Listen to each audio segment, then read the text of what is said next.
the hearts of many people across the world. Not only was it a fantastic feat of engineering, it was ambitious with its mission objectives. It was a completely successful mission, and it took some of the most spectacular images of space that we have ever seen. During its 13 years around Saturn, it sent back an incredible 635 gigabytes of data, from which more than 4,000 science papers have been published. It discovered 6 new moons. It confirmed that icy moons have subsurface oceans of salty, liquid water which may well be habitable. It landed a probe on Titan. It observed Saturn's peculiar storms. And during all this time, it traveled in excess of 7 billion kilometers. In my opinion, and probably in the opinion of many of you, it was one of the greatest missions of all time. Now, I've already covered a lot of the Cassini mission in other videos, but one thing a lot of you have wanted to see were the images it captured near the mission's end, before it entered Saturn's atmosphere and disintegrated.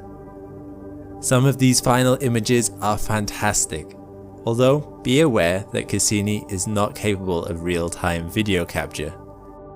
Still, they are definitely worth having a look at.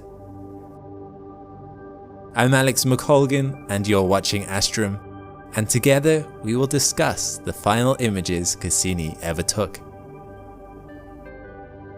The final phase of Cassini's mission was named the Grand Finale, where Cassini performed some of the most dangerous maneuvers of its whole mission.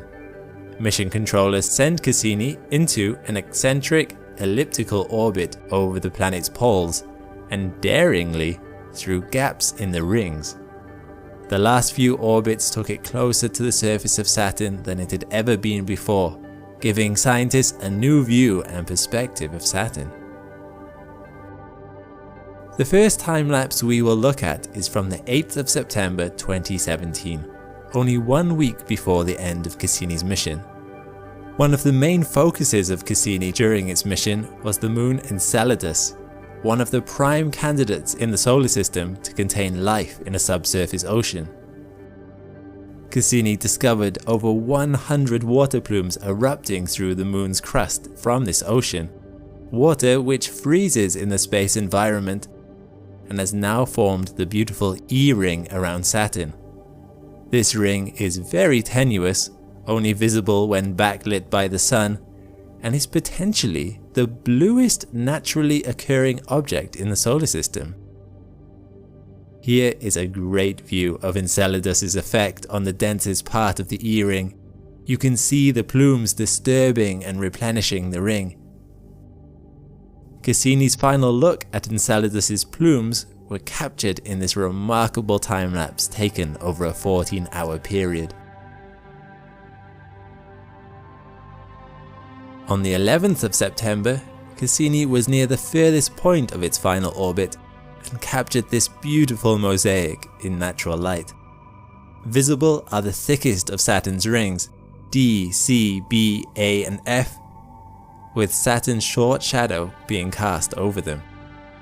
Saturn's northern hemisphere was experiencing summer during this time, which means that Saturn's most famous hexagon storm is visible in all its glory. You can also just about notice Saturn's subtle bands in natural light.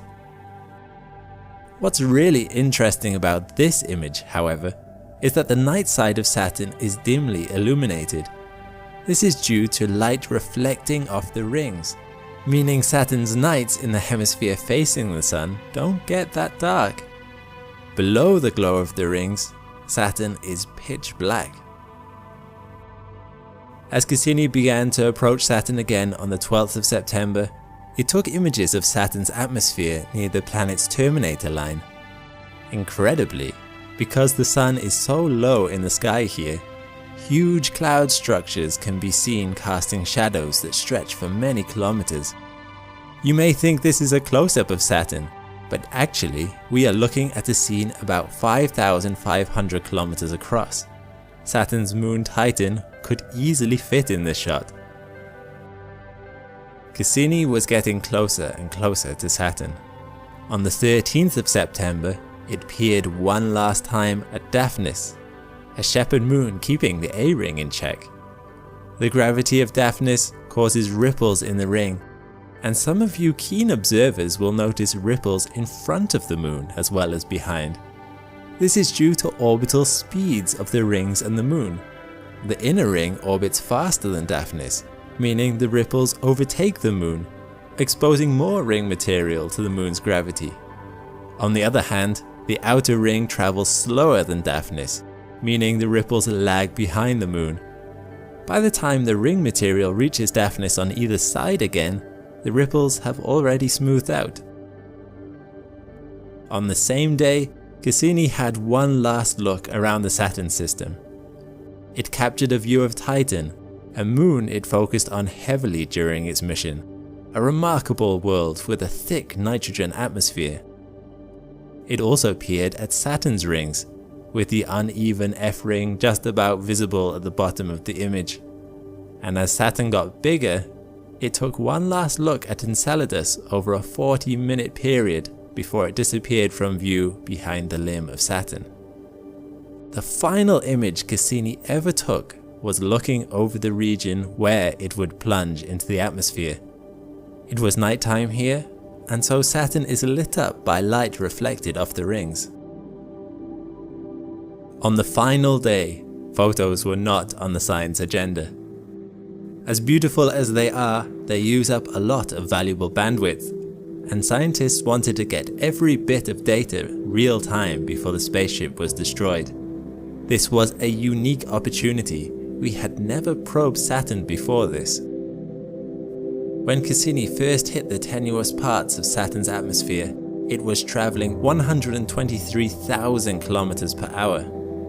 The remnants of Cassini's fuel were deployed by its thrusters to keep Cassini's antenna aimed at Earth. At this point, Cassini was 1,900 kilometers above Saturn's clouds. A minute later, these thrusters were firing at maximum capacity to keep Cassini from spinning out of control. Cassini was directly sampling Saturn's atmosphere, but this atmosphere was also heating Cassini up. Just 10 seconds later, the thrusters were overcome and Cassini began to tumble, cutting off communication with Earth. Cassini's onboard computers at this point would have been trying to figure out what was going wrong. Gyroscopes and star trackers would tell the computer that it is spinning, and it would likely have gone into a safe mode to divert power in an attempt to right itself. A minute or so later, the spacecraft would have disintegrated altogether and burned up in Saturn's atmosphere. As data started arriving 1.5 hours later on Earth, this final part of the mission was deemed to be a great success. Cassini recorded data from direct analysis of Saturn's atmosphere, its ionosphere, dust particles in the atmosphere, and from magnetic field measurements, and perhaps more that has yet to be uncovered from the data. And that's the amazing thing about the Cassini mission. It just keeps on giving. Science papers and discoveries are still being made as the data it collects is being analysed and re-examined. And great news, missions to the Saturn system do not end here. Titan will be getting a lander named Dragonfly, which will actually be a drone powered by a radioisotope thermoelectric generator, and its mission is to fly around Titan, directly sampling Titan's surface in various locations. So, there we have it, a look at the legacy of Cassini and of its spectacular final images. Did you know that spacecraft use something known as the Deep Space Network to communicate with mission controllers on Earth? These are giant communication facilities around the world so that no matter the orientation of Earth, spacecraft like Cassini can send back data. You too send and receive data all the time over the internet, some of which you may not want unscrupulous people to see, like credit card info and personal information. This is why NordVPN may be of interest to you. NordVPN will provide double encryption for your data, so that you can make a purchase online while at an airport or a coffee shop and still be secure. NordVPN is also available throughout the world, even China, and it allows up to 6 simultaneous connections, meaning that you and your family can still access Netflix or Amazon Prime Library